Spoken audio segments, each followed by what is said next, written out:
$100 billion company. This is a pretty exciting time for entrepreneurship. You're at that point in your stage, like this gets important. The cost of failure of starting a business today is by far the lowest it's ever been. Business advice to Harley 10 years ago, you've got one thing you can tell him.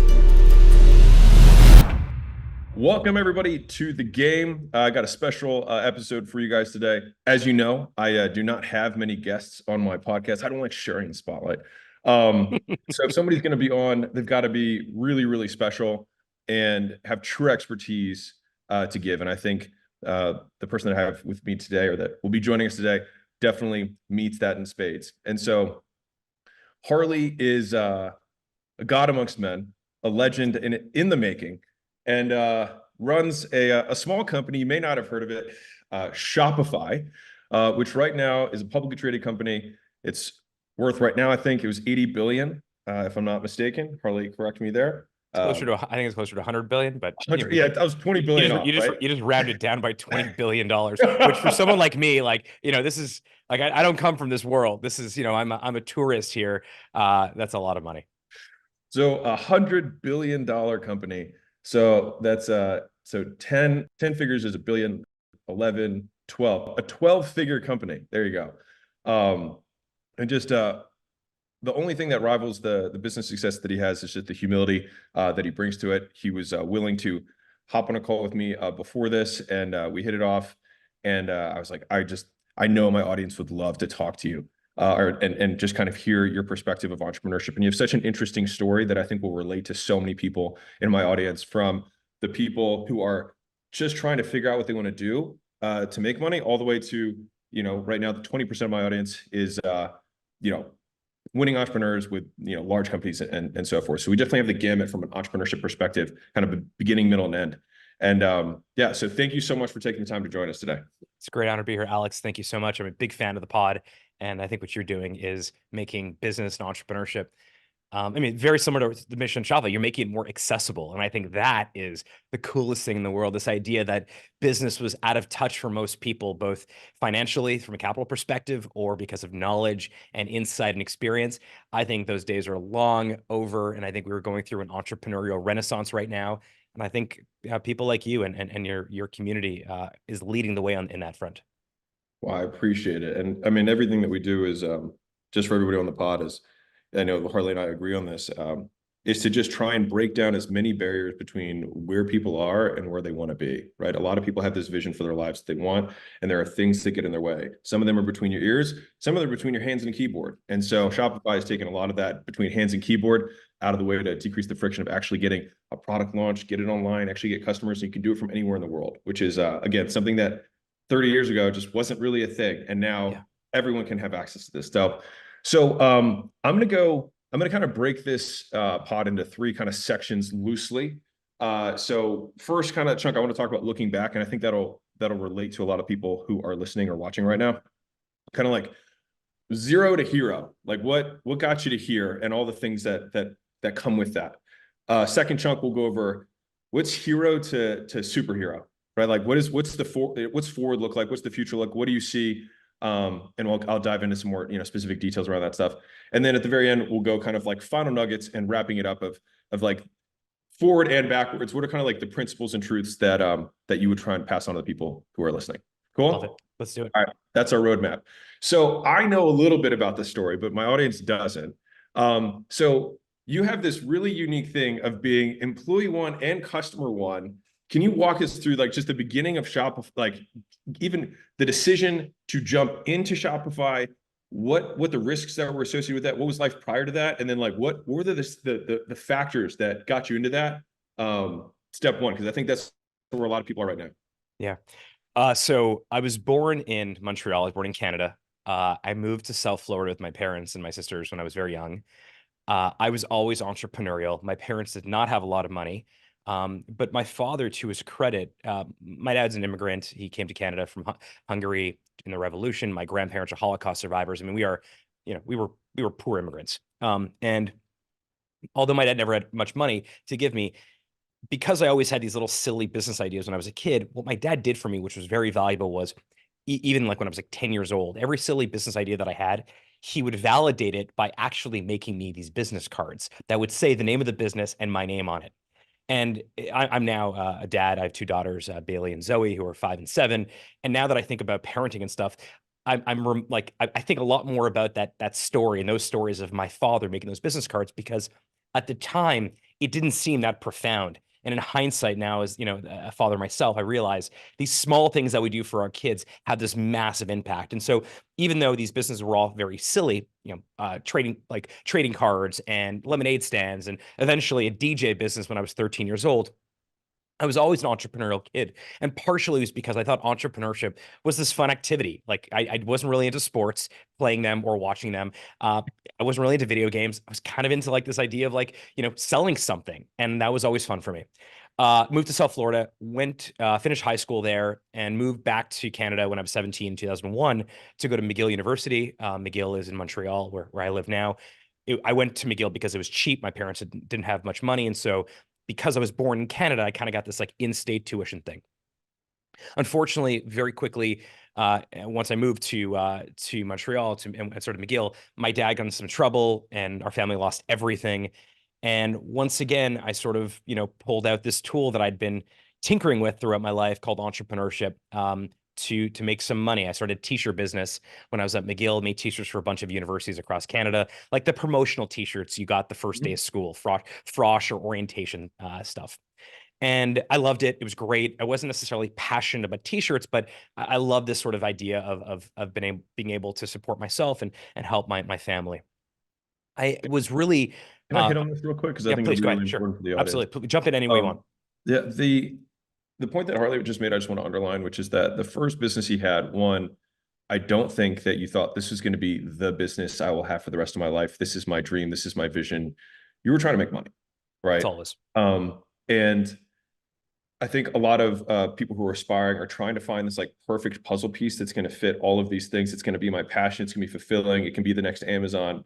When a lot of times I think it's a big fallacy, because the first business just gives you a little bit of light to show you what the next step to take is, because you learn a bunch of stuff from that first business. That's right. And so I just want to just take the pause for the audience that everyone's like, I got to find the perfect thing, when promo shirts for freshmen and sophomores, it It was ain't just glamorous. thing, right? It's just Yeah, making money. it's not glamorous. And in fact, the only unfair advantage that I had was that I was selling t-shirts to a customer who I also was part of that demographic, meaning like I was Mhm. selling t-shirts to the student council treasurer or Yeah. procurement office so they can give them out to students, and I myself was a student. And so the pitch that I made was that, one, I have very low overhead because it's just me. I was the CEO and the janitor. I was printing t-shirts myself.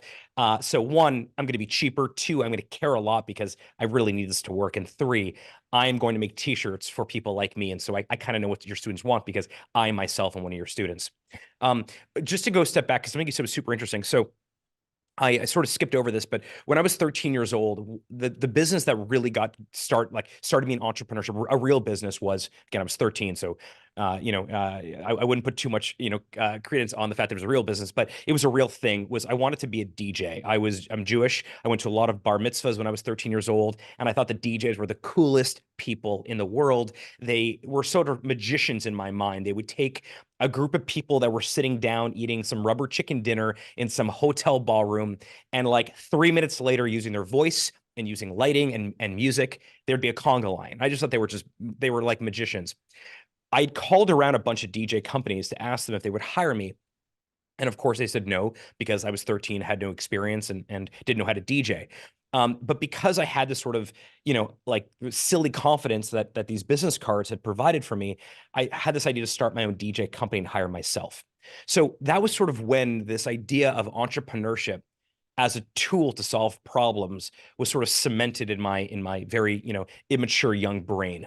And then when I needed to make money again at 17 as an undergrad in college, I didn't even think about, I should go get a job somewhere. Immediately, my thought was, all right, I got to start another business to make some money here. Yeah. So I began to form this, what is now effectively I think it's Shopify's mission. It's also my personal mission, which is that entrepreneurship is this incredibly powerful tool because it's democratic and it allows anyone and anybody around to start something with very little. It doesn't matter who you are, what your last name is, and who your parents are. My parents were nobodies. It matters how much value you add. And so I ran this t-shirt business all throughout college. and developed a really good set of mentors along the way, people that I'd sort of met. And some people were lawyers and others were these random entrepreneurs. And, Dov Charney from American Apparel, now he's sort of, I guess, disgraced, but at the time he was a very big deal starting American Apparel. He was another Jewish entrepreneur from Montreal. And I met these people along the way. And one of those mentors convinced me to when I finished college to go to law school, not to become a lawyer, but rather to become a better entrepreneur, almost like finishing school for entrepreneurship. And I was incredibly impressionable. I was 21 when I was finishing college. Again, I had a little bit of money from the t-shirts, but not much. And he said, look, I'm going to teach law next year at the University of Ottawa, which is the capital of Canada. Why don't you come to Ottawa? Go to law school here. I'll be in town. I can sort of help you navigate the city. And you'll go to law school, not with the mandate to get called to the bar or ever litigate or practice law, but rather as a way to accumulate more skills that will be very valuable as you think about scaling a business longer term. And so that was 2005, moved to Ottawa, no friends, no family there. And by this point, entrepreneurship was a part of my identity. And so, like I always did when I moved to a new place, I asked where the entrepreneurs hung out. And very, very fortunately, very luckily, I was directed to a coffee shop. And I was told that there's a group of entrepreneurs that hung out at this coffee shop every Friday evening, and they called themselves the Young Entrepreneurs Club, the YEC. And I started showing up there every Friday and meeting these young entrepreneurs. And one of those entrepreneurs was this brilliant programmer named Toby, who had just moved to Canada, I think about a year earlier from Germany. And he moved to Canada because he met a girl and he wanted to go be close to that girl. Her name is As Fiona. all people move for that reason, Of course, right? very good reason. Love is always a good reason to move somewhere. And Toby had moved to Canada from Germany, didn't have papers to work. And so he was told that even as a new immigrant, he could start a business. And being in Canada, where it's very cold, a lot of snow, he loves snowboarding. He decided he wanted to build a snowboard shop on the internet. In 2005, there were two ways to sell a product on the internet. The first way was to sell through a marketplace. At the time, like eBay was really the most prominent one. Amazon, I don't think at the time allowed for third-party sellers. It was still a first-party marketplace. So you had eBay and you had a bunch of these sort of very niche-y marketplaces, but eBay being the big one. So you could sell on a marketplace, or you would pay a company like IBM, they had WebSphere, or Oracle, or or SAP. All these big enterprise companies had some sort of e-commerce functionality for very large enterprises, for like Yeah. Walmart. Yeah. And that would be like a couple $1,000,000. And Toby did not like the idea of renting customers from a marketplace, and he did not like the idea of, well, he didn't have $1,000,000 to spend on enterprise software, so that was impossible. So he wrote this piece of software using Ruby on Rails, where he was a sort of core developer of Ruby on Rails in the early days with DHH and a bunch of really interesting people. And he wrote this piece of software to sell his snowboards.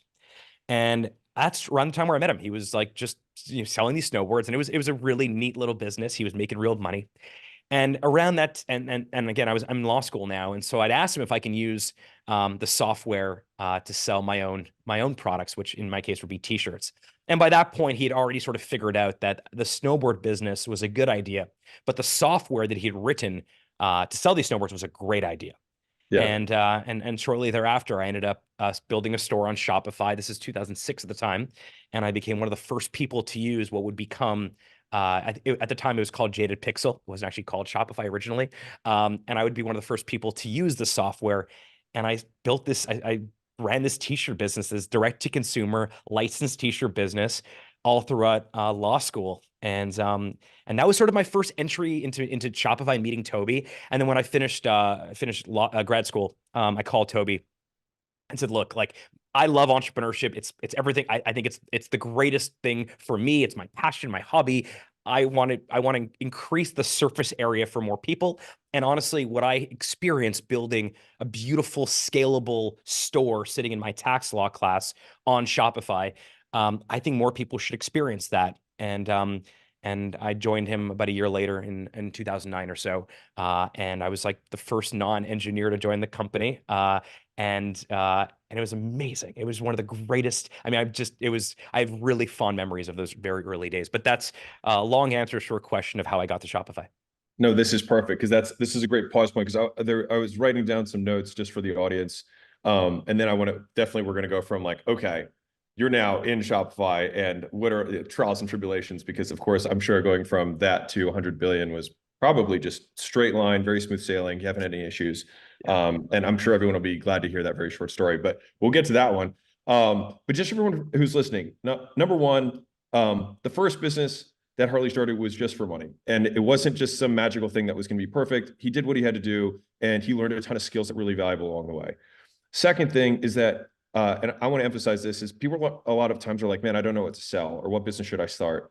And I think the easiest one to use is just solve your own problem, scratch your own itch. Totally. But like almost every business I've had, every really good business I've had has come from that, which is like I mean, even the furthest one we have now, because it's not it's a family office, and I wish I had had this available to me when I was scaling up our companies, like somebody who'd already been there, sold multiple times, and like had a vested interest, et cetera.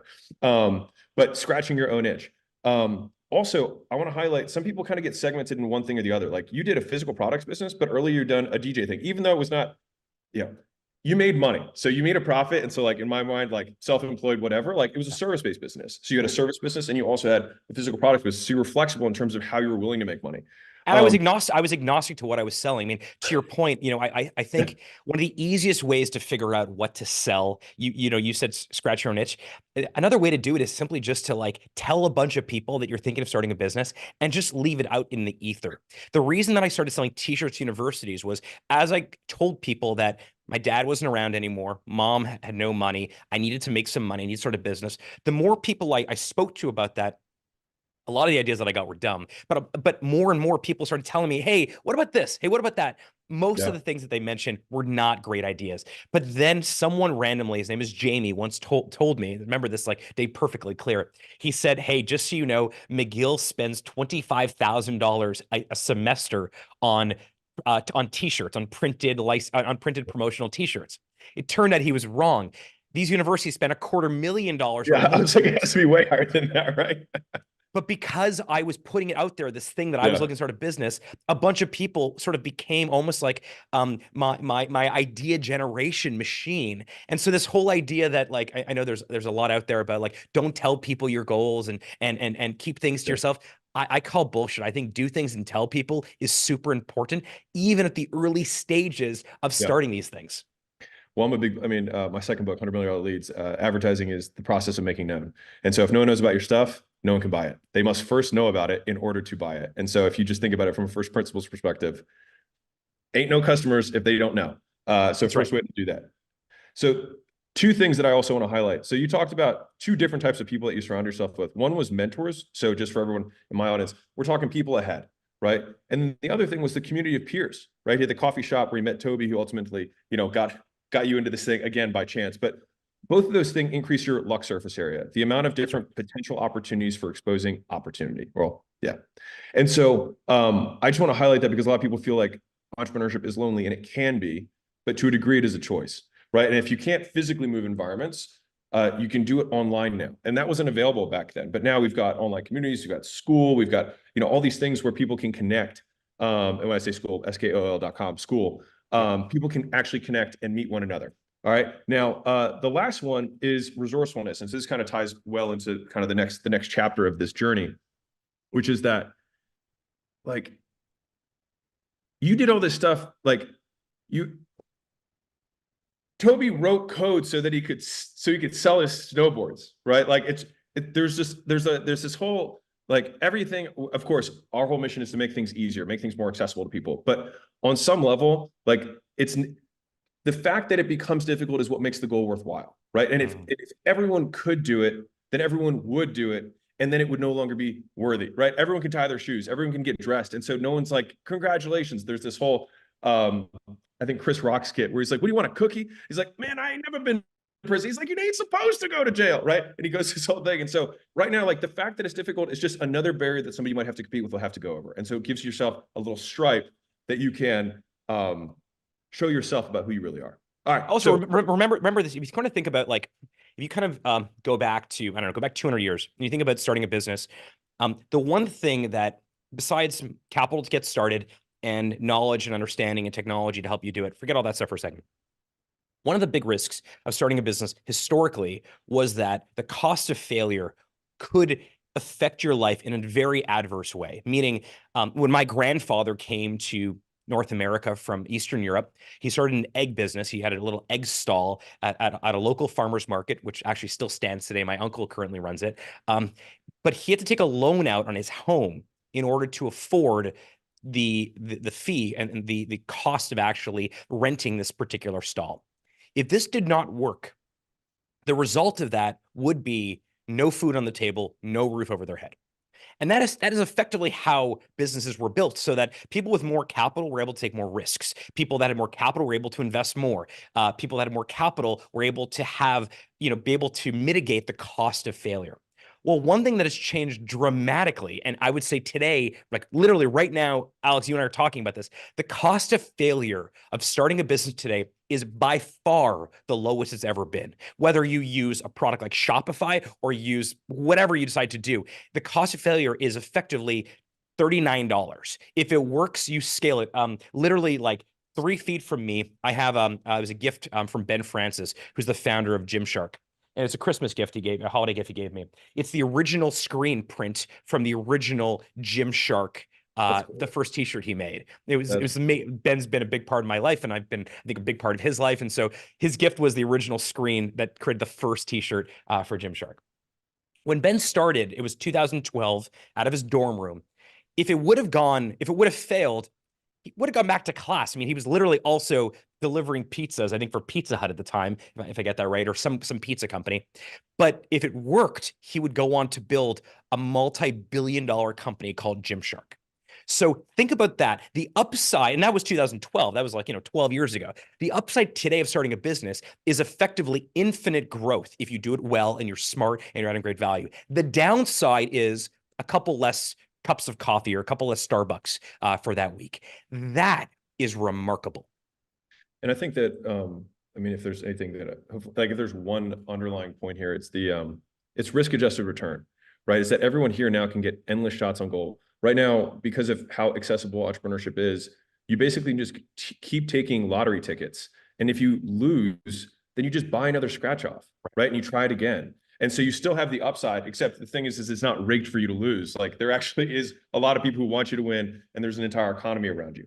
Well, not So just that. Right now, what that's created is nearly a quarter, 25% of US consumers in 2024 are considering starting a business. That's the highest I believe it's ever been. Number two is, since 2021, there's been 15.5 million new business applications in the US, an 85% increase from 2004 to 2021. The White House put out a bunch of stats on this recently. I mean, that is the reason that is happening is not just because technology is getting better and not just because of great podcasts and content like you're putting out there. It's because people are realizing that entrepreneurship may be the vehicle for them to actually find their life's work, make their life better, create independence, like do the thing that they love most. This is a pretty exciting time for entrepreneurship. And I think the cost of failure thing is a big part of it. So now you're employee number one, non-developer employee number one. You've used the product, you fell in love with it, and this is now aligned with your calling. So walk me through kind of the stages of growth, and if you can give kind of like internal, external. So this is what's happening externally, maybe revenue levels, customer levels, things like that. And then mirrored, what does that look like internally? So I'm shifting a little bit towards my business owners right now. All right. So now we're talking like, okay, we've got the business, we're generating revenue. Or is it cash flow positive? Do they have investors? Like just give me the scoop. So we were bootstrapped. We had a very, very small angel investor in early on, which his name is John. He's now a multi-billionaire, I believe. And so was his wife separately, because she also put some money in, but it was a very small amount of money. We were bootstrapped. We were profitable.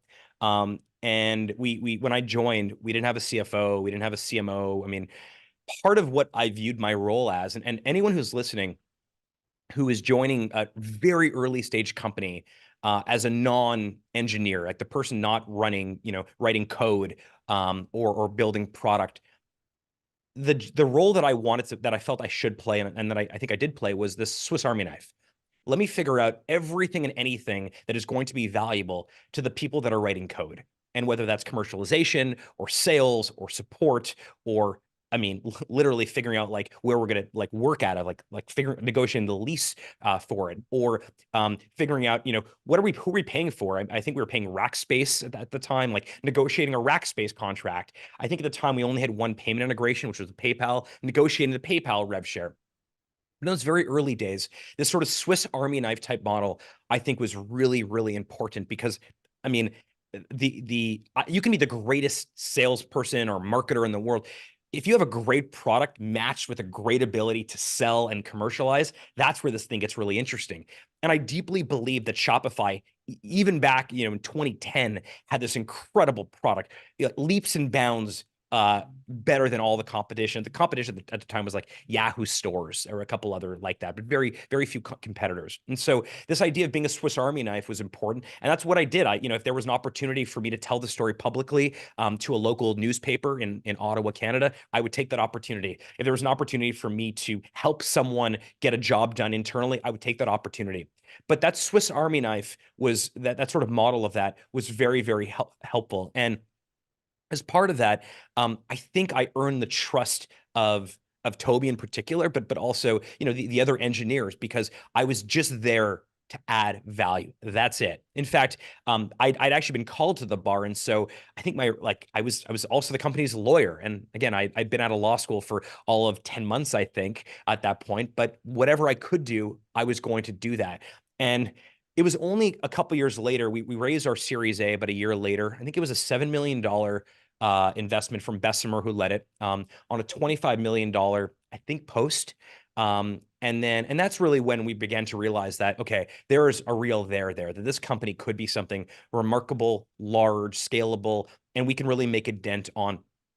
At the time, it was really, we were focused on SMBs and e-commerce only. Very different than today, where we do businesses of all sizes and retail everywhere, but it was SMBs and it was e-commerce only.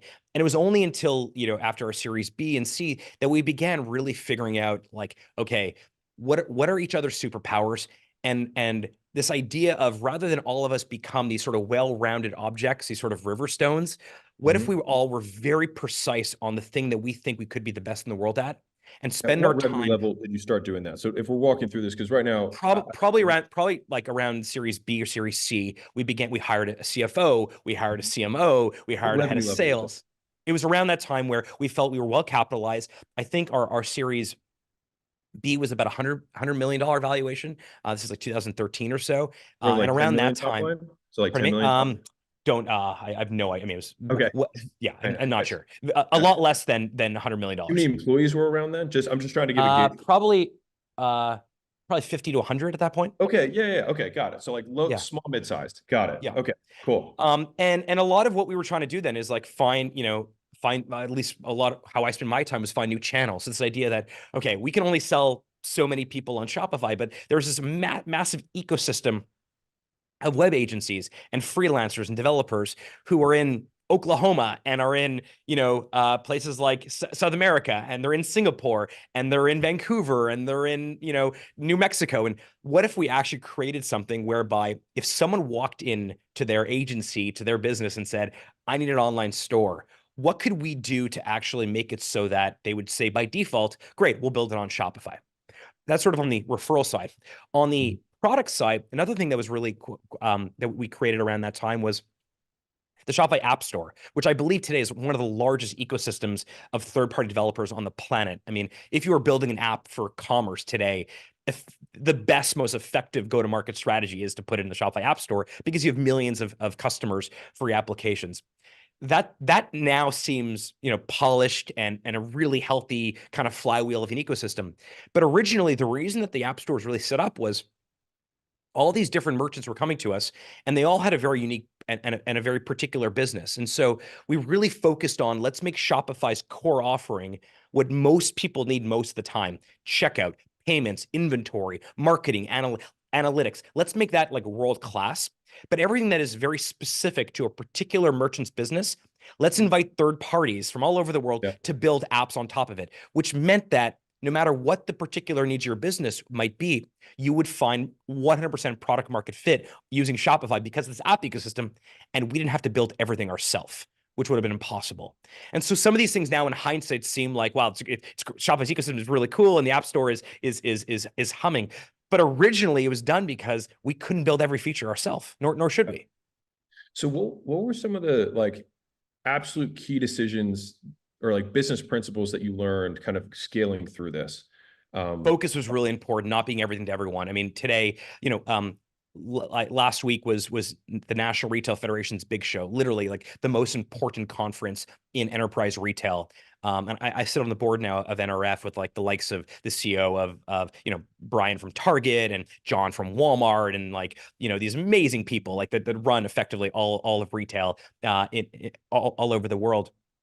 And so now we're really obviously, getting some of the biggest retailers use Shopify. But there was absolutely no way we were even considering that in those days because fundamentally we wanted to win our particular market, which was SMBs in English speaking countries that wanted to sell on the internet. And so one thing that was really valuable was like focus, don't sort of, and a lot of our competitors, by the way, ended up going out of business because they kind of ran up market way too soon and they left the entire base of SMBs available. They didn't like the idea that SMBs, some churn and not every business succeeds. And we thought, well, what if we just slightly increase the chance of success and mitigated the risk? If every single person thinking about starting a business, like in the shower in the morning, then did so with Shopify, even though not all will succeed, as long as the ones that do stay with us indefinitely, they will offset the costs of ones that leave. And so one was really making sure we were very, very focused. The second thing that was really important to us, I think, was that the product was super simple.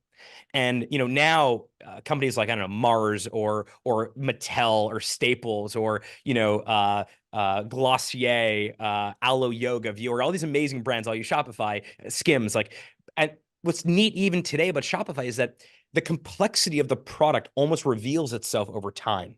Rather than simply being inundated with every single feature and functionality, Shopify can be used by someone just setting up a store at their mom's kitchen table. It also can be used by Trina, who runs Figs, which is a publicly traded company. They make uniform scrubs, hospital scrubs, and the fact that the same code base can make those things was something that was always important. Keep it really, really simple. And credit to Toby and his sort of vision around product, because that's really what he drilled in all of us, was that the product has to be incredibly simple. So first is focus, second is simplicity. And the third one was we really tried to run a really tight business, meaning we knew what our sort of CAC to LTV ratio is. So cost of customer acquisition on one side versus lifetime value. And as long, I don't know if you're, I want to make sure I define all the acronyms. Oh yeah, There's a lot of acronyms my in audience this knows space. that stuff. Okay, Yeah. okay. So we knew what our CAC to LTV ratio was. And once we got it above one effectively, it meant that, okay, now it's time to go raise money, because the more dollars you put on the left side, the more $80s or whatever the ratio was we got on the right side. And so by being meticulous and thoughtful about that, I think it was really helpful. Maybe the last thing I'll say, which seems a little bit soft, but it's important to say, is we were really, really like patient, meaning we want, like even today, we want to build a 100-year business. We're now about 20 years into it. We got 80 years left to go. But even then, when we were, 5, 8, 10 years in, we still thought about this like really long-term business focused, which meant that we were not willing to pull forward future profits at a discount, like pretty much most of our competitors, I think, were doing at that point.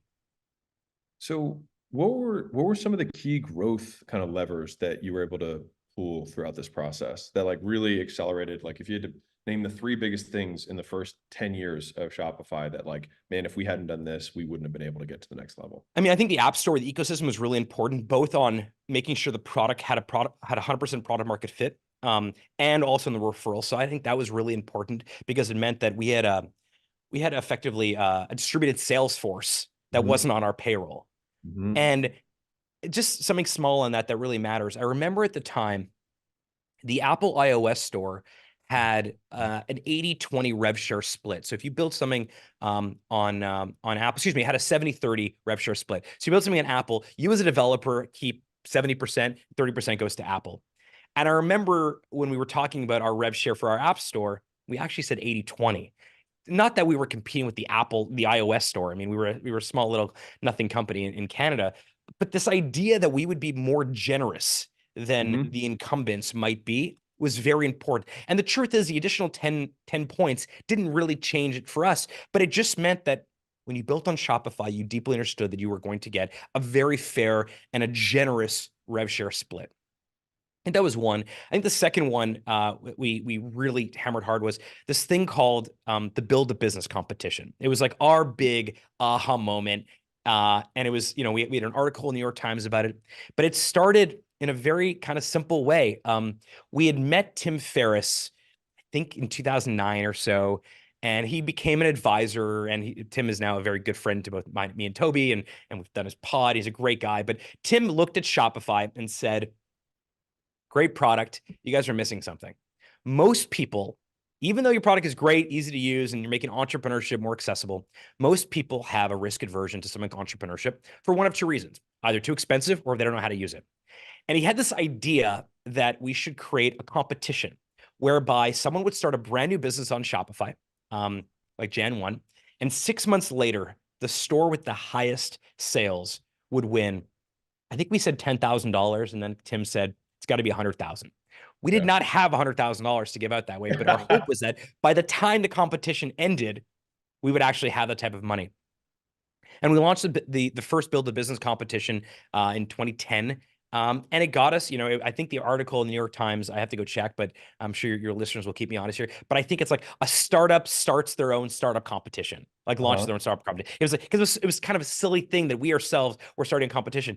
The winner that year was a company called Dodo Case. They made these beautiful, beautiful leather iPad cases. It was the year the iPad was coming out. And so that was one of those ways where if you sort of read the Jeffrey Moore, I think it's Jeffrey Moore, Crossing the Chasm book, where he talks about, technology adoption cycles go from early adopters to mainstream. It felt like the Build a Business competition helped us cross the chasm from early adopters to the mainstream. And over, I think we did the Build a Business competition for like 5 years after that. And ultimately, the stores were getting like Gymshark won 1 year, and like some Knicks wear won 1 year. Like these big companies ended up winning. But so we couldn't give out 100,000 anymore. So we had to come up with these new ideas, like how do we incentivize the creation of new businesses? And we did things like the winner would spend a week with Richard Branson on Necker Island, and the winner would go and go have lunch with Seth Godin. And so we created this really cool stuff. But I would say that's probably the second sort of vector in terms of growth. We found a way for us to cross the chasm. I'll pause right there.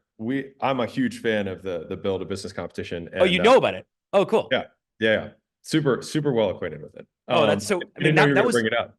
Yeah, that was, I mean, that was something that was really, really important. Maybe the third thing that I think was probably really valuable was we began to look at what are the other things, like what is the relationship that our product has in the lives of people that use it? And the relationship started to look like when someone said they were going to work in the morning, what they meant was they were opening up their Shopify admin on their laptop or on their desktop. So if we were becoming the center of like their day-to-day work where they added products and fulfilled orders and added new SKUs and ran marketing campaigns, what else can we do to be valuable, to be helpful there? One thing that most people don't realize today, which is the case, I'll bring it back in a second, is that if you were to pretend today that Shopify was a single retailer, like if you were to aggregate all our stores, just in the US alone, we would be the second largest online retailer in America after Amazon. Okay, why is it important? Because if you are the second largest online retailer in America, and you go to negotiate rates with payment gateways and shipping companies and banks and all these different types of ancillary services, the economy of scale that you have is so massive. Well, even in the early days, going back, I don't know, let's say 2013, 2014 or so, as we were thinking about adding new features, new functionality, we call merchant solutions, we began to think about it in that way, whereby could we go and negotiate the best rates from the payment gateways as if we were the second largest retailer. We weren't second, we were the 20th at that point or the 30th at that point. But we were able to get economies of scale because of the aggregated size of our merchant base. And instead of keeping those economies of scale for ourselves, we gave them directly to the merchants. We took a little bit of margin because we wanted to make money, but we gave, so using Shopify, to buy a domain, using Shopify to figure out who's going to process your credit card payments in your merchant gateway, it became much better to do it through us than do it on your own. And over time, that has turned into things like Shopify Payments and Shopify Capital and Shopify Shipping. All these big parts of our business today were built on this philosophy that we have an unfair advantage because of these economies of scale. And if we give it to merchants, it means that Shopify plays an even larger role in their lives.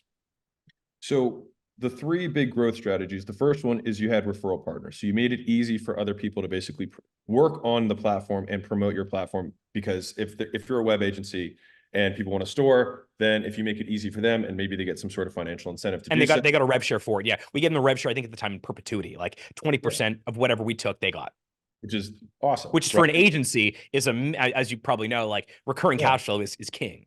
Yeah, and and what's interesting about it is it's on a business, right? That's right. So it's not like so basically as long as the quote customer continues to sell stuff, you get a rev share basically forever on the business, which is a great long-term. I mean, it's an incentivizing offer. So That's right. one of And the also these agencies are not going to build their own e-commerce stack, right? So they needed someone, might as well use Shopify. And I bring this up because a lot of the business owners that I have, they're like, how do I grow, right? And so that's why I wanted to really zero in on some of these growth strategies. So one is you had referral partners you brought in, you were generous with them, to the app developers and to the web stores, they got 20% of your cut. Awesome. The second one was you had a really sexy competition. And so I talk about this in terms of like making offers to an audience. It's like, how can we make it so good people feel stupid saying no, right? Like, and so I would say that obviously it worked. I mean, I've heard about it. We modeled it at school.com. I just made the largest investment I've made into a platform. Cool. And so amazing. We saw that. And so we have the school games. And so we really looked at a lot of the stuff that you guys did there, try to make it fun. And but the key point is that you made it fun, you made it competitive, you got customers to compete against one another, but they're all winning.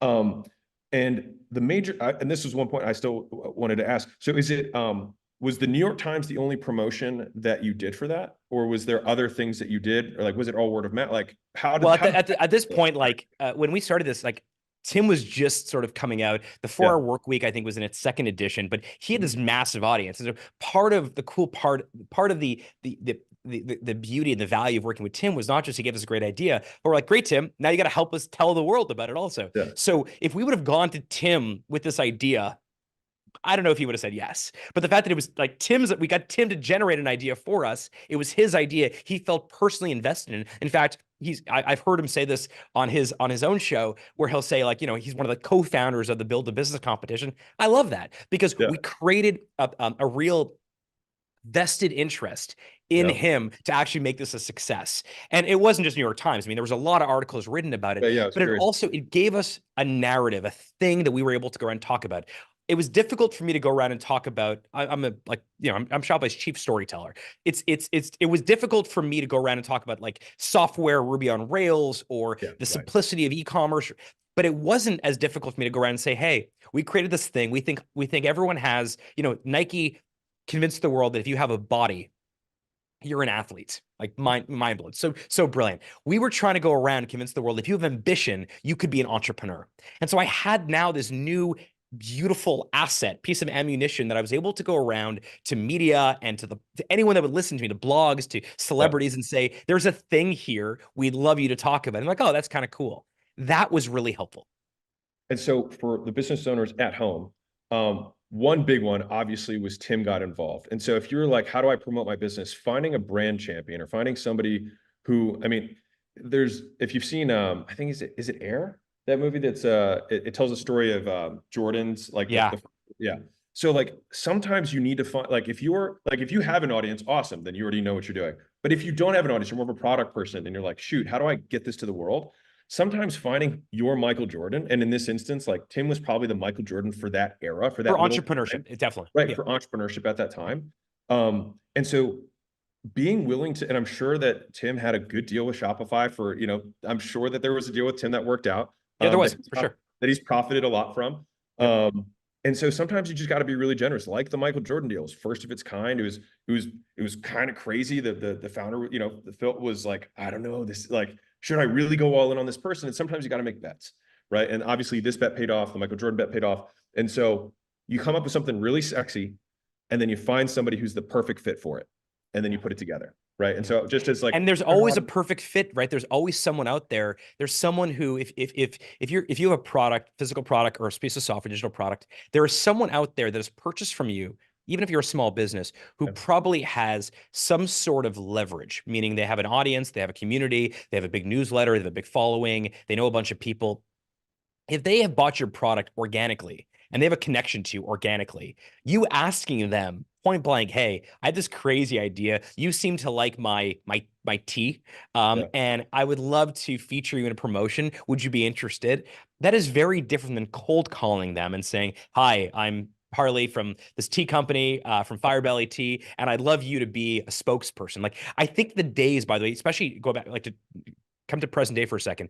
The days of Brad Pitt hawking Colgate or toothpaste are over. Nobody wants these artificial connections or sponsorships.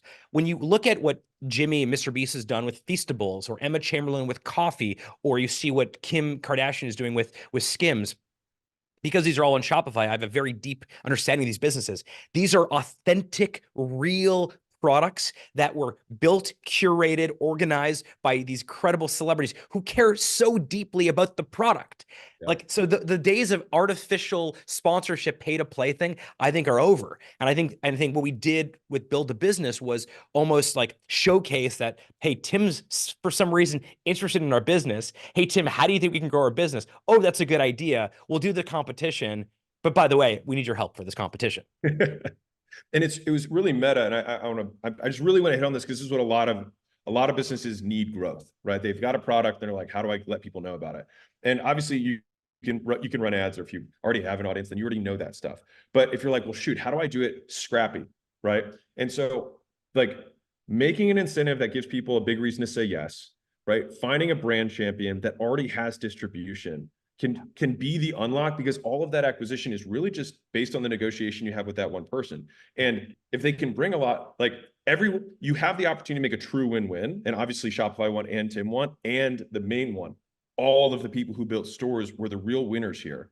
And I'll bet you some of the winners on the stores also did the exact same strategy that Of course. Shopify was also doing. And so you've got a tea company, and they find Mrs. T on, I don't know, on Instagram, who just tries teas all day. It's like, if she really did like the product, then she would be a spokesperson. And so just finding that out. Okay, cool. And then the third one you said, and I want to zero in on this, was the economy. So you said growth strategies, and you talked more about the economies of scale. Was that just that? Because that seems a little bit more product focused, and I'm game for that. I just want to make sure that I clarify. I think on that one, I mean, it's product focused, but it's also just simply like business focused. My ability to go and negotiate with a large payment gateway every year got easier and easier. Why? Because I was coming to them as a much larger merchant.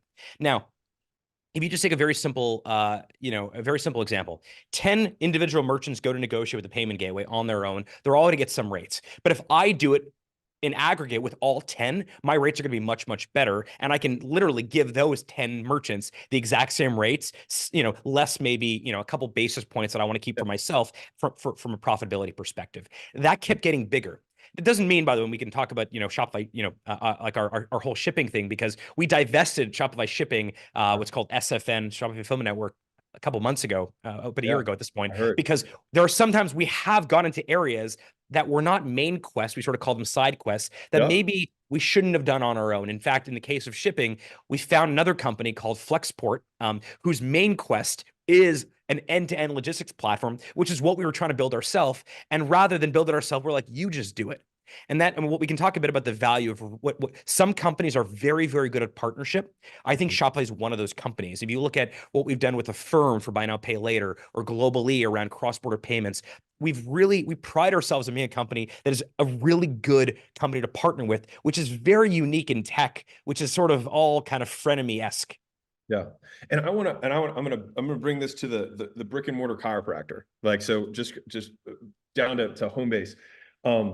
Those relationships don't need to be these massive billion-dollar deals. Obviously they work at scale, but I think, okay, so if I'm a chiropractor, what are all the things that anybody who's my customer also gets?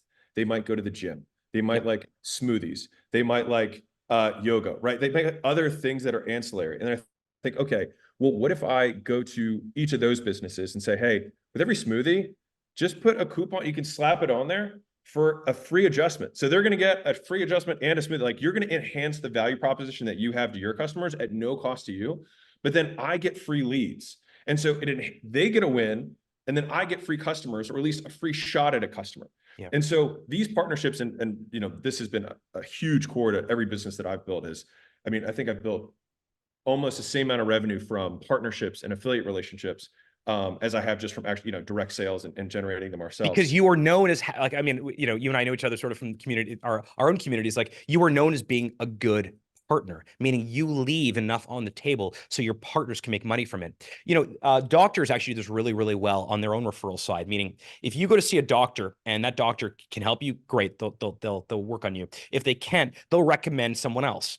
If you, what I've noticed is that a lot of them recommend, like it's almost like a closed loop circuit where Dr. A, if they can help you, always recommends Dr. B, who always recommends Dr. C, and Dr. C always recommends Dr. A. And it's sort of this.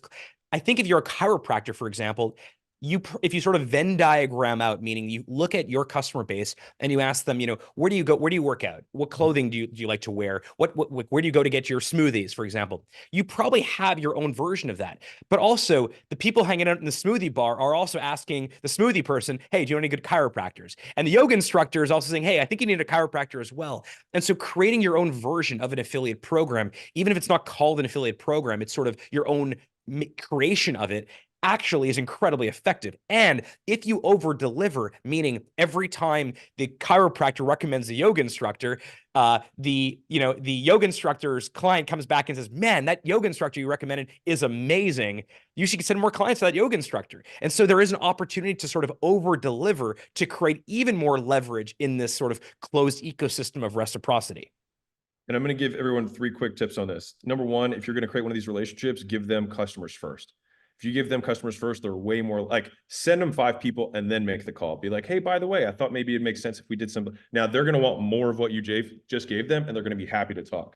Second one is in terms of generosity. Like if you know what your cost to acquire a customer is, you should be willing to give at least that for a referral to a referral partner, because like you either pay Zuck, right? Or you just pay another small business owner. And I can almost promise you that a referral from a partner is going to be worth more in LTV. So you still get a better LTV to CAC ratio by going to a stronger channel with like a referral partner. And one little thing that Layla's really good at this, and she has just drilled it into me over time, which has been helpful for partnerships, is she says, never count the other guy's money. Yeah. And so just because you're making someone else a ton of money, like it has nothing, like if you take out how much that person makes and you just look at your side of the table, make the deal make sense for you. If they make a killing, awesome. They're going to be an amazing partner. Right. And so I just want to underline that because some of the mistakes I made early on is I saw how much I would make, but I've lost deals because I got too greedy trying to say, well, he's going to make even more than me. And I would encourage you not to think that way, because if everyone grows, It's such an amazing reminder. So I don't watch sports. I don't really play sports. So my Sunday project, this is a little bit weird and nerdy, but I have this project. It's called Big Shot. It's an archive that I'm creating of the greatest stories of the greatest Jewish entrepreneurs of the last half century. And so I'm meeting these people. Most of them are in their 80s and 90s. And I sit down with them and I record it. I put it on YouTube. It's not a big podcast. It's mostly a personal project, but it's fascinating. And I've sat down with people like Izzy Sharp, who's the founder of the Four Seasons Hotel, or a guy named Larry Silverstein, who's the owner of the World Trade Center. These were poor kids. I mean, these people grew up with nothing, zero.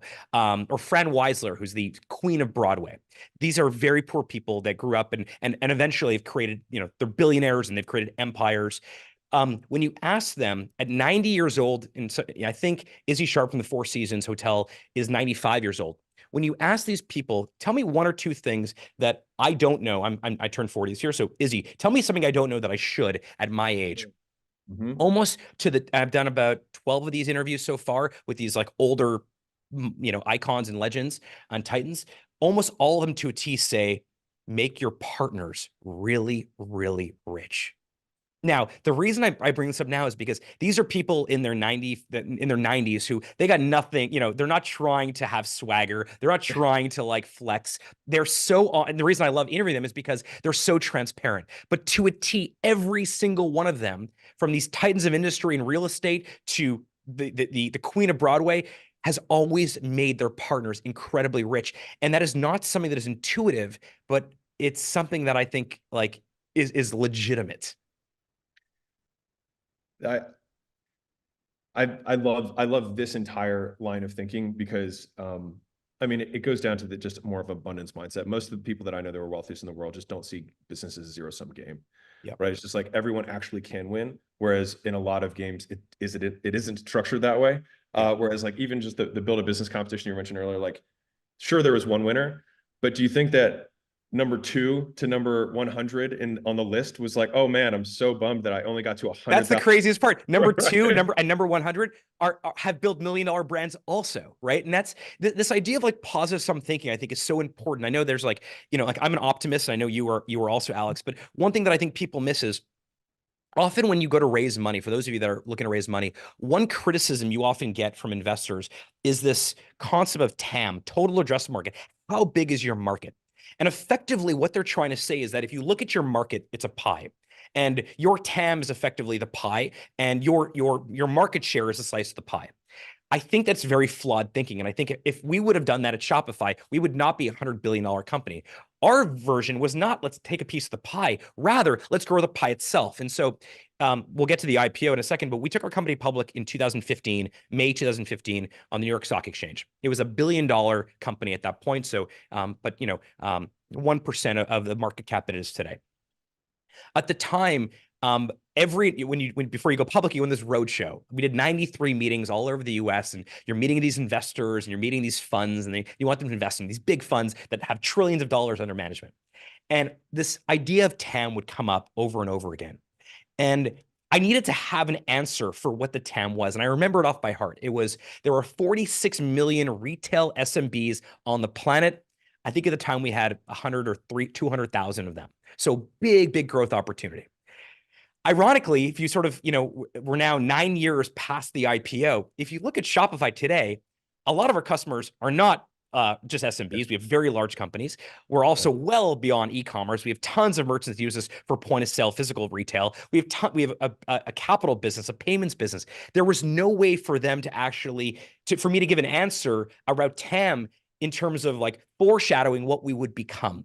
And so I love this idea that you're talking about, which is like positive sum thinking and optimism, where share the wealth with other people around you, because rather than sort of thinking of the pie as sort of this finite space, think about the pie as infinite and encourage more people to participate. That's how you build these like generational 100-year multi-billion-dollar companies.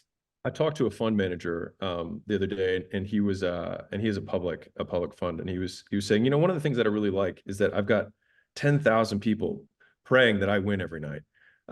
Isn't that great? Yeah, and I think Zig Ziglar said something to the degree of like, you can have whatever you want in life as long as you help other people get what they want first. And I just really, really believe that, because I actually feel like I've actually put some numbers to this, but I think that from an entrepreneurship perspective, it's about 1/10. And what I mean by that is like, you get to keep about 1/10 of the wealth that you generate for other people. And so I've just seen that from like the number of entrepreneurs that I look at, like how much the market cap, like not market caps, the like total revenue that's run through their platforms versus how much their equity stake is and what it's valued at. Like the amount of times that I've seen that equation done where like it's 10x, like you have to make 10 times the amount of money for other people as you'll be able to make. It's just been really cool. And I think framing it that way is like, how do I make everyone else a ton of money? Like everyone loves doing business with someone who makes them money. And then they will want you to keep doing business with them. So in 2022, our 2023 numbers are not out yet. Q4 earnings are coming out soon, so can't talk about that. But I'll tell you last year. In 2022, Shopify's revenue was but $5.6 billion, under $6 billion. Our merchants, the people that use Shopify, made almost $200 billion in GMV and revenue and sales. That is amazing. I'm very proud of that. I love the fact that our merchants made 200 and we made 5 point something. Like that is the reciprocity that I think is important. I also love the fact that our ecosystem of partners made more than $6 billion last year. That matters because it means for 2023, they're going to come back and work with us again.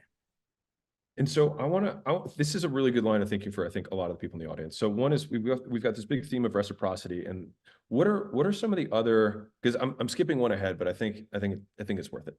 So what are some of you put this question, which is, what are some of the things I don't know but should, which is actually a question that I ask people too. So I like that you asked that question.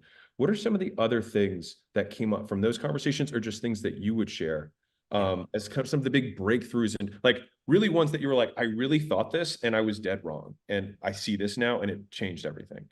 All right, let me go a little personal for a second because I think these conversations don't really add as much value unless you can sort of take off the facade. Yeah. Um, I turned 40 2 months ago. My wife turned 40 a month ago. So we've like been doing a lot of like reflection on our life and you know, we're grateful and we love what we do. We're doing our life's work and all that. But one of the things that I really believe on a personal level is more true to me now than ever is this idea that vulnerability is actually this incredible superpower. And my life has gotten dramatically better when I became a lot more vulnerable. And I'll give you a quick example. Um, I was the chief operating officer of Shopify between pretty much 2015 or so and 2020. So post IPO until sort of the pandemic. And I loved being Shopify's COO. It was a big role. I had thousands of reports and most like pretty much all the non-engineering organizations, you know, rolled up to me. And I thought that was cool. I thought that was really fun. And I felt good about that. But I wasn't happy. I didn't feel necessarily that I was the best COO in the world. But there was no way in hell I was ever going to raise my hand and say, this is not the right role for me. This is not what's going to keep me at Shopify for a long time. And it was only until I had a really good chat with Toby and I was like, look, I was like there is someone who's better at this role than I am. I'm certain of it. And turns out it's Kaz, who's our current COO. Initially he was running product for payments for us, our money product, but he loves being the COO and running operations the way that I love storytelling.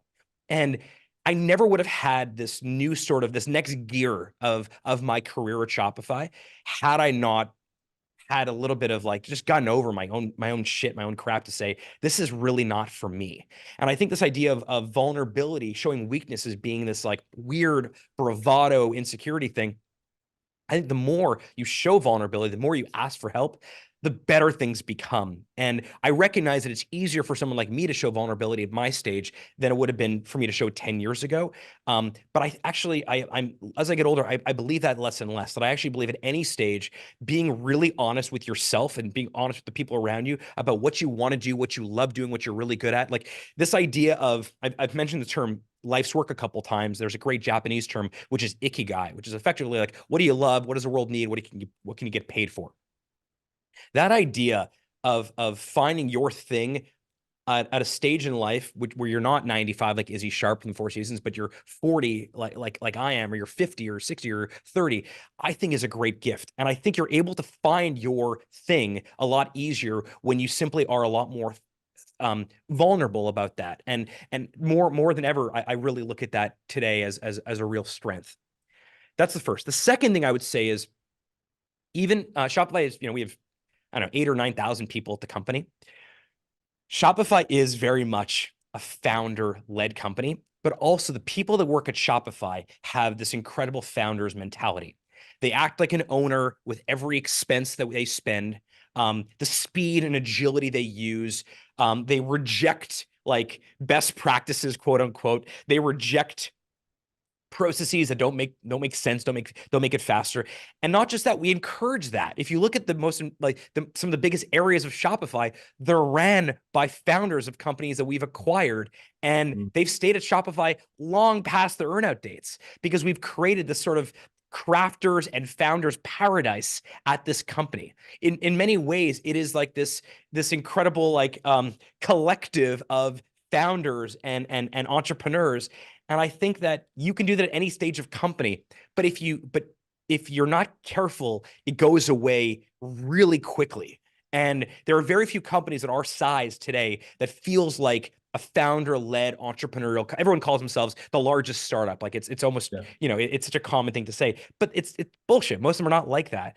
And I think one thing that you can do as the founder of your company is instill this founder's mindset or founder mentality, and you can keep it there if you work at it. And I think the results are almost always unequivocally better. What do you do tactically in order to keep that? So a couple of things are very simple. In most companies of our size, the way to get a promotion is to go into management. There's Okay. one track. It is, and it always leads to a manager type role. Yep. We don't do that. There are other tracks at Shopify. There is a manager track. There's also an individual contributor track, or we call the crafter track. There are these other tracks that allow you to stay at our company for a long time. And if your craft is engineering, or it's product or it's sales or it's storytelling and it's sort of brand building, we are absolutely, in fact, not even okay with it. We are going to be super happy if your mandate for your career is to get really, really good at being the world's best marketer or the world's best sales rep or the world's best whatever. So one is we've created these different tracks at Shopify, Really and we've interesting. created, which is sort of, like the way I like to word it is like Shopify is really a crafter's paradise. That's one. Yeah. The second thing that is really important is we also encourage like real disagreements. We invite people to actively disagree when something just doesn't feel right. Now, if we've made the decision, we've beat it up, disagree and commit sometimes has to happen also. But instilling a place where like you encourage open debate is really, I think, super important. I think most companies talk about transparency and they talk, but it's total bullshit. Do you do And any maybe tactics to encourage that? I always get into the weeds, but like, yeah, the I love it. tracks makes a ton of sense. Like that was like for me, with our companies, like that'll probably be my number one takeaway from just my tactical takeaway is like interesting having individual contributor tracks, because one of the big issues that like when you have a star media buyer, right, in a company, Yeah. that guy usually doesn't want to then manage media buy. Like he's usually like that And personality. why do you want that person to like, you want Yeah, that star media buyer to be a media buyer? And what if right. that Same. star media buyer is a 7 and actually wants to become a 9 or a 10 at some point? Now, all Yeah. of a sudden, you have like the world's greatest media buyer. So, one thing is, I think you do have to have a conversation with people. No matter what size your company is, like, what track are you on? Are you in a manage? Like, there are some people who are just so great at management. You want them to manage teams. Yeah. They're really good at that stuff. But I think having a conversation, say, what track are you on, really, really matters. The And second the thing I think that's disagreement also thing. Yeah. How do you that's track? also really important is um, I know every company likes to talk about things like transparency Yeah. and open communication. We write a letter to our board every quarter. We share that letter with the board, the whole company. It's not redacted. It's exactly the letter that even at our size that we share with the board, we share with the entire company. Now, not every letter is going to be this holy shit, mind blowing, piece of content. They're always really interesting, but sometimes, it's more like making sure the trains are on time and stuff like that. But what it does do over time is it really brings everyone into the same page of like, hey, the things we're telling the board, we're also telling you that there isn't these like two different versions Yeah. of the narrative of the company. And I think that's something that it seems simple, but it's really, really impactful, especially if you do it really consistently. I'll give the listeners a tactic that we have done for this, which is we actually run open book financials in all of our companies. And so when we do quarterlies, it's like, here's where we made money. Yeah. Here's where this, like we spend money and it didn't work out well. And so that's helped for everyone feeling like they're on the same page, that we're not hiding anything. And if things are going really well, they can see it. And if something doesn't go as well, like some of the decisions that happen down line, we're like, well, that was suffering. And I guess this does make sense that we decided to divest in this kind of endeavor that we were doing. And I know I love Susie, but I get it. Like even if people aren't like stoked about it, like they get it. Yeah. So I love, this is great, by the way. And so acting like an owner, you operationalize that by creating individual contributor tracks and by having manager tracks, really, so people can be honest about what they're really good at. And the one tidbit I'll give for people who actually aren't owners or just like entrepreneurs, employees in businesses, is no one can fault you once you own your flaws. Yeah. Like if you're like, hey, I really suck at project management. And if you say that up front, then people are like, they don't talk behind your back about it. They'll just talk to your face about it because it's not a secret. You're like, I know I suck at project management. And so the more it's like Eminem's whole thing is like, if he claimed every single deficiency and flaw that he had, no one could say anything back to him in rap battles. And even though, hopefully corporate America is a little bit nicer than a rap battle, maybe it isn't. Yeah, it may not always be, but I think you're right about that. I think also the thing that what happens is when you say to someone, look, I don't want to be a Riverstone. I don't want to be well-rounded. I want to be really, really pointy at this thing. And that means that these other things around me, I'm going to hire or I'm going to find teams who are really good at those other things. Now you're beginning to actually put yourself in a position where if you're not like the world's greatest, I don't know, writer, for example, but you're really good at like coming up with like, great slogans, or you're not the world's great ad, you're not great at writing ad copy, but you're a great media buyer. Yeah. Now, if you say, look, I'm not good at ad copy, but I'm so good at finding opportunities for great exposure. if you say you're not good at that, that means it invites someone who may be really good at copy to come and be your like your buddy, your best, your best friend at work. That stuff really, really matters. And I think I think that stuff really is really great. The only other thing I will say is this. I know a lot of companies talk about mission and North Star.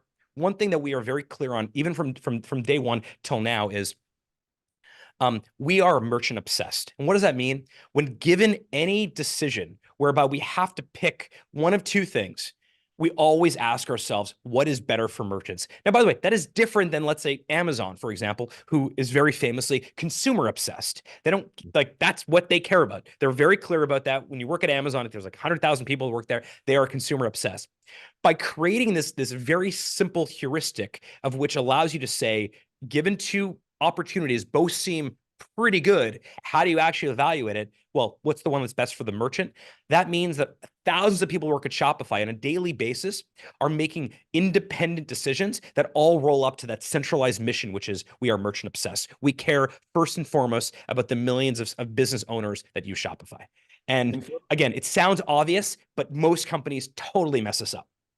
And where the vision and mission stuff gets really important, just for everyone who's listening, is like once you get to about 100 employees, that's where you're usually 2 to 3 levels away from, like if you're the founder, you're 2 to 3 levels away from people who are getting hired. You're starting to hire people you don't even know their names. Like this is where this really becomes important, because decentralized decision making is the only way you can continue to scale, and you need people to make decisions that would be in alignment with you. Like you can't be in every room to make every decision. And so that's where mission and values create decision-making frameworks that people can use as litmus tests of, okay, what would Toby do right now? Well, I know that Toby says merchants are North Star, and merchants would not like this. Then we don't do it, right? Even though we'd make a little bit more, they don't like it. And that's what, correct. So I just want to highlight that, because a lot of the people, I mean, obviously we take businesses on smaller than Shopify that we invested, but like we'll go through this exercise with leadership, because usually when they're at, between 10 to 30 million dollars a year, this is when this gets really important to get to 100 million a year in revenue and so forth. And so like if you're at that point in your stage, like this shit gets important. I also think something you're sort of skating or flirting with a little bit, which has to be said, is I think that there is a strange thing that as you grow, so you mentioned 100 people, there's actually a real thing. It's called Dunbar's number. It's 150 people, right? And Dunbar's number basically goes back to like the days of like when we're all living in tribes, that basically a tribe's size should never go beyond 150. There's some sort of science around humans can only really remember 150 people at any one particular time. I went through the 150 mark a long time ago at Shopify. It does change, and there's no question about it. But the one thing that often happens when you cross that 100 mark or 150 person mark is you begin to do this whole like, macro management. You sort of get out of the weeds. And actually, I think this whole narrative that micromanagement is bad is total horseshit. I actually think that the best leaders I know, whether they're running like $1 trillion companies, because I know some of those, or $100 billion companies, or $1 million companies, the best leaders I know are in the weeds on the things that matter most. And even, I'm preparing now for my earnings call, which is in 2 weeks. Like, I'm in the weeds on this. Like, we have an IR team who could prepare all this. No, I want to actually go through every single word in the script, in the press release, in the narrative. I want to go like word for word on my own before anyone even takes a look at it, because it matters so much. And if that's my craft, that's what I'm supposed to be responsible for, then I'm going to be in the weeds on that. I think there's like this corporate America, bashing of micromanagement. And I think I think some micromanagement is actually really positive and needed. We agree. And we have a little saying for this internally, which is win in the weeds. Yeah. Like that's where you're going to go toe to toe with somebody who's like, you're going to win in the weeds. Like that's how you do it. And I feel the same way. If some some president of some other company of our size is not in the weeds on earnings, on press, on partnerships, I'm going to run circles around them because I am in the weeds. Because you have the visceral knowledge of like the stuff that really makes it. And one of the things that also helps with this is that if you are in the weeds, when something goes wrong, you know why it went wrong, and you can make a pivot. Where if you're 2 levels removed, you don't know why it didn't work. And then your decision-making of what to do next then relies on secondhand, and it gets really, really messy after that. And you make really dumb moves. Yeah. Okay, so we have reciprocity is one of the big driving things. We have vulnerability, and then the downstream impacts of how you've kind of implemented that within Shopify with the individual tracks, and encouraging open disagreement among people, and giving everyone kind of a North Star. So everyone's aligned with like what frameworks are we going to disagree around? Like, it's not whether we're doing customer or we're doing merchant. The disagreement is going to be which of these best serves the merchant if we're going to disagree. Correct. Right. So I want to zoom out. And so I said we are going to look back, and I think we took a little bit of final nugget stuff and moved it forward, which I loved anyways. So if we're looking forward, right, you sit in this really unique perch that, I mean, maybe 10 people on earth sit on, that you sit on top of this mountain of data and you kind of see around the corner. And so what's coming, right? What are you thinking about for Shopify? And just kind of the marketplace overall for retail entrepreneurs or even just entrepreneurs in general? Look, we talked a little bit about the sort of idea that the cost of failure is trending towards zero. It's never going to be zero because ultimately, like, it's sort of asymptotes because ultimately, like, you have an opportunity cost. Like, you could be doing something else. So it's never going to be zero, but it's getting close to it. I think a couple things around the entrepreneurship thing. One is, I think entrepreneurship now more than ever before is default global. I think this idea that we've imported physical geographies and borders of countries from the physical world into the digital world is really silly. I don't think, I mean, you see a lot of great brands behind me that I'm very close with. I put up, from Kith to Supreme, to Mom Spaghetti, which is Eminem's company, to Firebelly, which is my little tea side hustle, Master and Dynamic Headphones. These are some of the companies that I love that I'm connected to. None of them have geographic limitations. That's just not how they operate. I get it. It's more complicated sometimes to sell, although frankly, we have a product called Shopify Markets and Markets Pro, which makes everything really easy there. But I don't want to, this isn't a Shopify pitch. Just, I think one, like, your total addressable market when you're getting started is anyone on the planet who wants to buy your particular product first.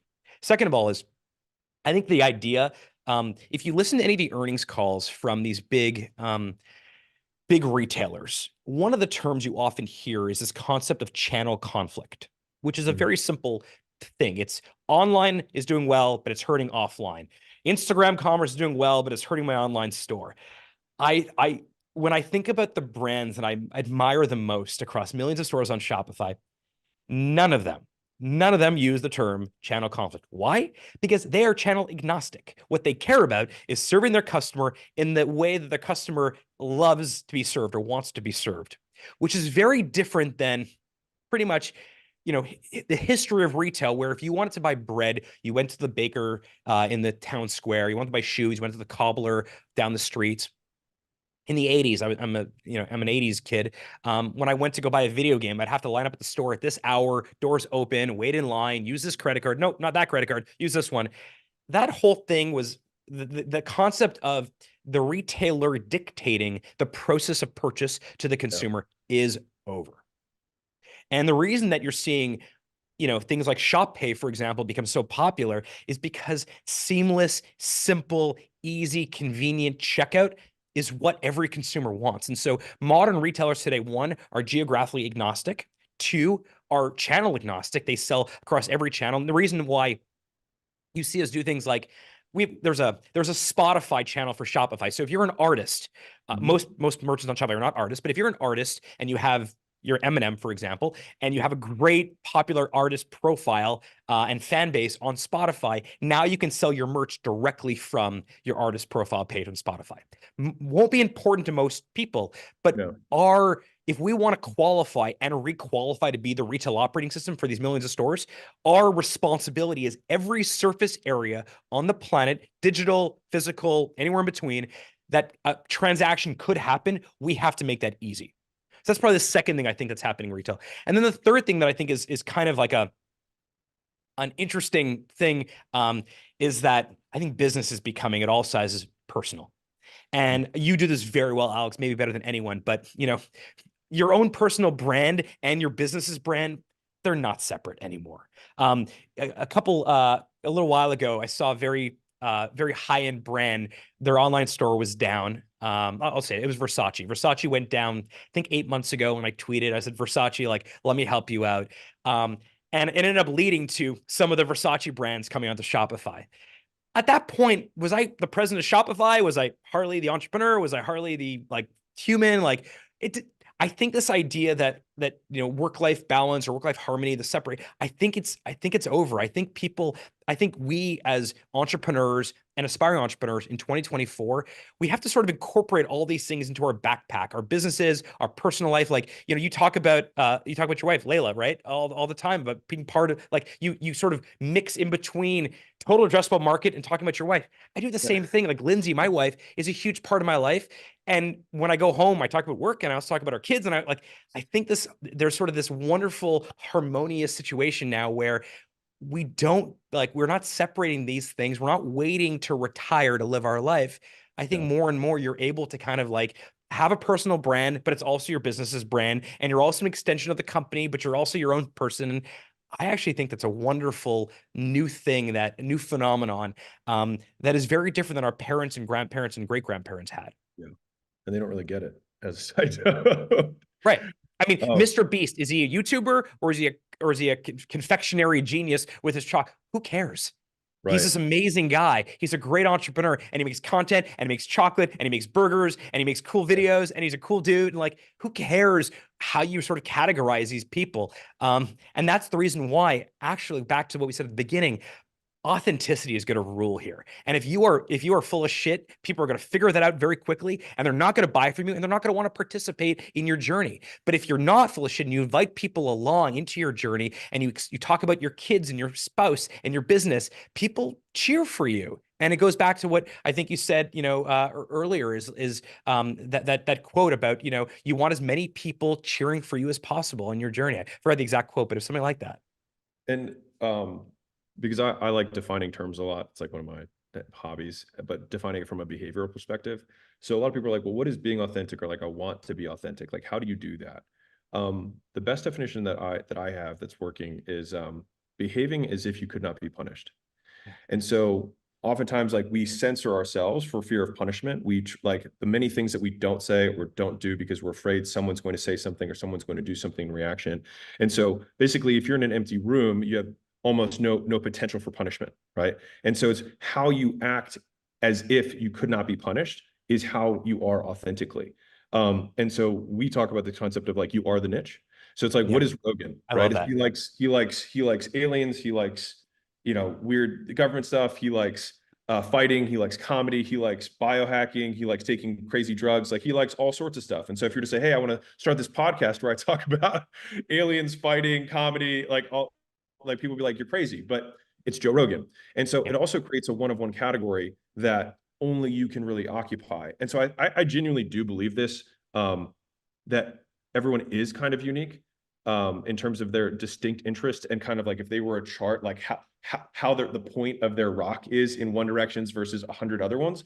And so I Mhm. do think there is a thumbprint there that is unique to the individual. Where people do become rounded stones is because they pull back on their pointy bits, and so then they do look more uniform. And so people look uniform but aren't in reality. And so looking at these three big things in terms of what's coming around the corner in commerce and kind of like where the best brands are indexing. Number one is that they see everyone as a potential customer around the world, not just their local area, or just even people who speak their language. Second was that they don't really care where the customer comes from. Like, if more people know about your stuff and you put it in more places, more people will buy it. And as long as you treat them well, you'll make more sales and you get more repeat customers. And then the third one is basically allowing yourself to be you publicly, and being more okay with the association that's going to happen inevitably with you starting a company. Because if you really believe in the product, it's going to be enmeshed in your identity. Yeah. Like, it's going to be part of who you are. And rather than caging these things out or boxing them, just leaning into the fact that, like, you're you and you own this thing. And I think that what we were saying earlier with kind of Tim Ferriss and these brand champions, like, those other people can contribute their thumbprints to your product as well. Well, if And you're authentic, then other people that are kind of like you, like, I like to be exothermic. Like, I like to take, I'm very high energy, always have been.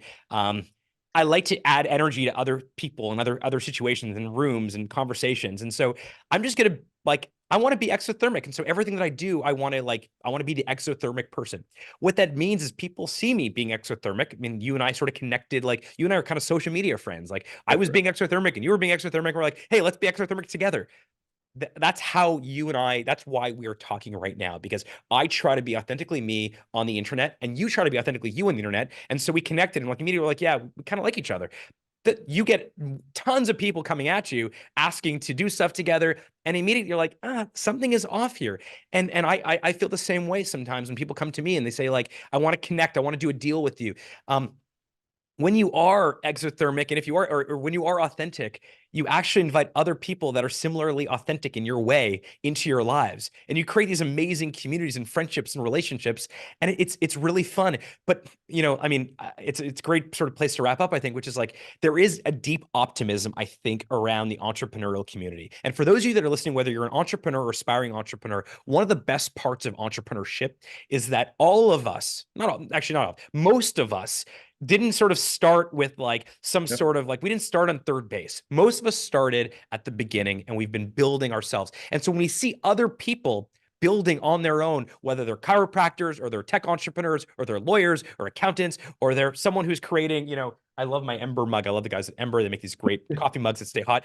Whatever they are, I am rooting for them. And they're rooting for me. And that's sort of wonderful, like ecosystem reciprocity. Go back to that makes entrepreneurship a little bit less lonely, and also the greatest tool for humans to find their own version of success, whatever your version of success is. Make a lot of money, put food on your table, be creative, whatever that version is. Entrepreneurship is this amazing vehicle, and today it's more accessible than it's ever been. And it's tough not to be optimistic about that. Last question. Business advice to Harley 10 years ago. You've got one thing you can tell him. I think a lot of people don't know where to start. We kind of talked about this a little bit earlier when we talked about t-shirts, but just find a problem that you feel yourself and just solve it. Yeah, like it's hard to imagine how to scale and how big it could become. Don't even worry about that. But like, if there's a hobby, like, one of my best friends is his name is David Siegel. He's founder of David's Tea, this big tea empire. He sold the company in 2016, and he was trying to figure out what to do.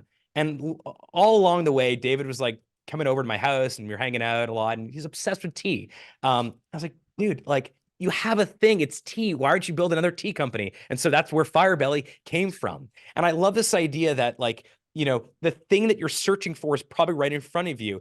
And I know some people say that, you shouldn't commercialize your hobbies, but I'm not really sure I believe that. Like, if you have this amazing hobby, this amazing interest, this amazing pain point, you feel a lot, that's exactly what you should be working on. That's the first thing. The second thing I think is like, this is my 15th year at Shopify. So I'm 40 years old, so more than a third of my life has been spent at this incredible company.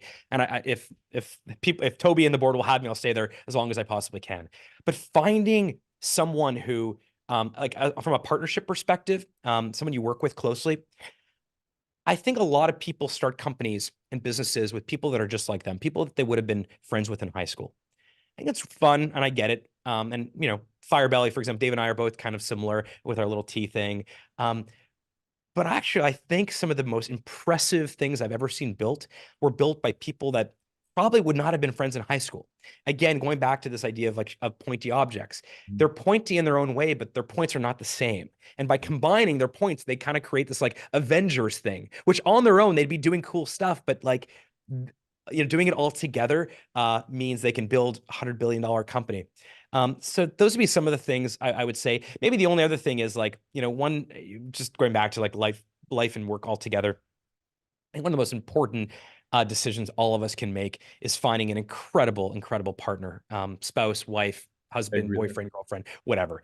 I think people underestimate how important that is. And I think I often refer to Lindsay at our 40th birthday. I said, Lindsay is my superpower. That I have this incredible part. And I think we all, not all, but I know a lot of people that take for granted how important that particular decision is. I think finding a wonderful life partner for you, whoever you are, is just probably the most important decision you're ever going to make. And I think we all, some people think about it very thoughtfully, others sort of do it haphazardly, and I think that's a mistake. Yeah. 0.71 correlation with your subjective well-being. Hell yeah.